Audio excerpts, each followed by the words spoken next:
Bu itiga nimani o'rgatyapti bu? Nima qilyapti? Maqsadi nima tushunmadim. Hozir mashinaga o'tirgan edim. Bu sherigimiz yukini tushirib bo'ldi, tosh. Afg'onistondan tosh olib kelgan.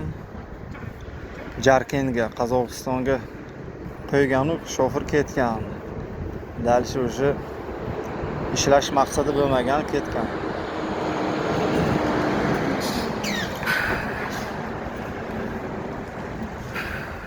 Keyin men va sherigim keldik bu ishga.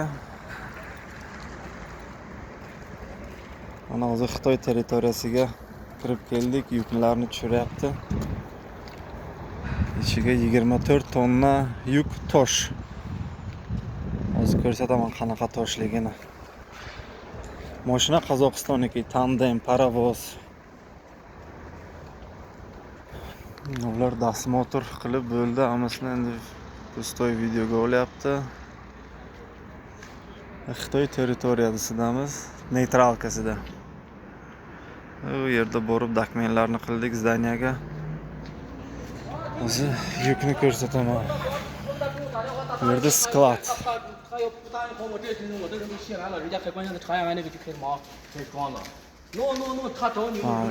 Anaqa toshlar.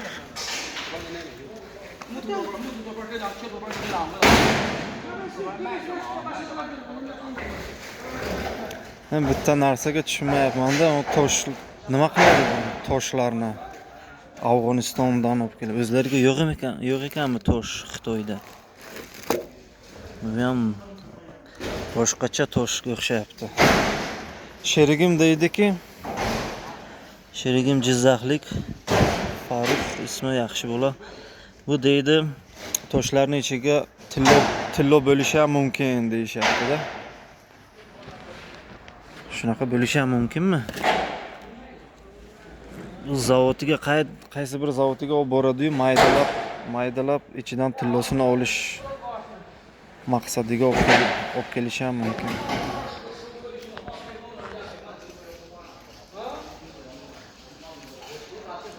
Hozir kelib itlar bilan hidlatib ketdi it. Kuchugi bilan. Ixtib. Podushkalar ko'tarilib ketdi. Podushkani tushirish kerak. Itiga hidlatib ketdi, o'shalarning narkotiklari yo'qmi deb.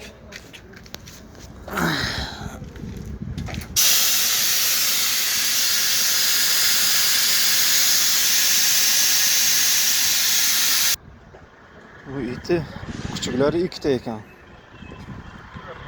Subhanalloh. Anaqa hidlatib chiqyapti.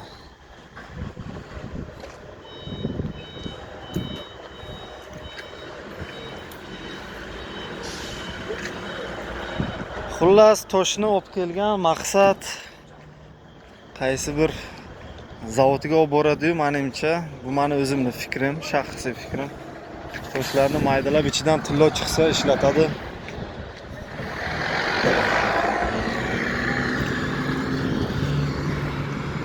Shu tabloga mashinalarning nomeri chiqsa, keyin terminaldan o'tishadi. Qancha mashinalar. Katta parkovka. Buni ismi nima ekan? Koptok yeyaptimi? Miyachik.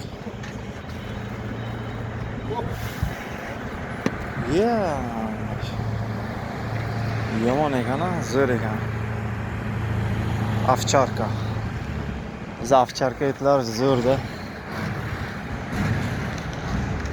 Aqliy jihatdan xotirasi ham yaxshi, chaqqon. Psixologiyasi ham odamnikidek-da. Ana koptogini pritsepning ichiga tashadi. Qarang, hozir koptogini qidiryapti. Pritsepning ichiga qani ko'raylikchi, kirarmikan. Ham koptogini qidiryapti, ham keyin narkotik moddalarni hidini topib qolsa, keyin chaqiradi egasini. Uni og'ziga nima lattani solib qo'ygan. Koptogini tashadi pritsepning ichiga. Mana hozir yordamlashyapti. Mana ko'rib qoldi.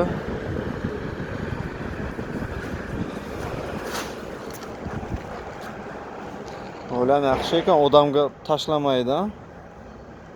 O'rgatilganda. Mana bu pritsepni tushirib bo'ldi sherigim. Bunisini ham tushirib bo'ldi. Ish qilib yomon xabarlardan, yomon podstavalardan Allohning o'zi asrasin hammamizni, musofirlarni, shofir akalarni. Hammasini. Kim bo'lishidan qat'iy nazar, qayerdan bo'lishidan qat'iy nazar. Vallohu akbar. Orqamdan kelayotgan edim bu it. Subhanalloh.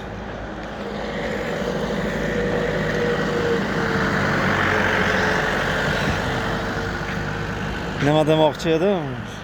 Shofirlar kim bo'lishidan qat'iy nazar hammani o'zi mushkulini oson qilsin-da.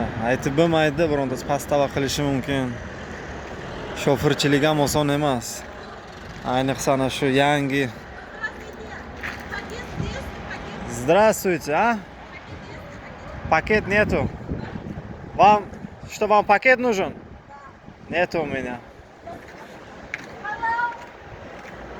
Shunga yangi shofir bolalar, yosh, ayniqsa qiziquvchilar, shu menga o'xshagan misol havas qilib mana shu parovozga minaman deb yurgan shofirlarga bitta maslahatim, iloji bo'lsa yaxshi firmaga ishlarga kirib olinglar. Mashinani sostoyaniyasiga qaranglar. Ehtiyot bo'lib ishlanglar.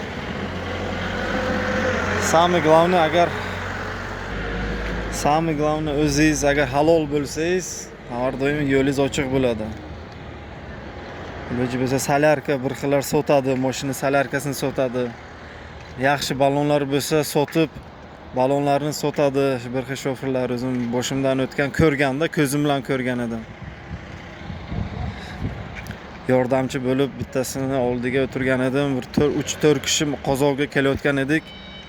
O'sha shofirlar ballonlarni sotdi. Mashina firmaniki edi.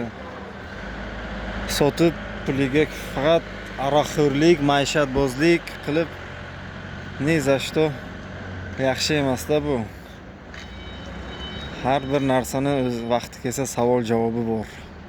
Ruslarda bitta gap bor. Жизнь bumerang deydi. Qaytar dunyo. Oldin 40 yilda qaytsa, hozir 40 kunda qaytadimi? Shunaqa gap bormi? Halol mehnat qilib o'zlaringiz pullaringizni, zapaslaringizni qilib mana shunaqa yangi mashinalar olinglar. Hammaga niyatim shu. Hamma o'z niyatiga yetsin. Mana bu ham qozoq mashinasi, lekin o'zbek bola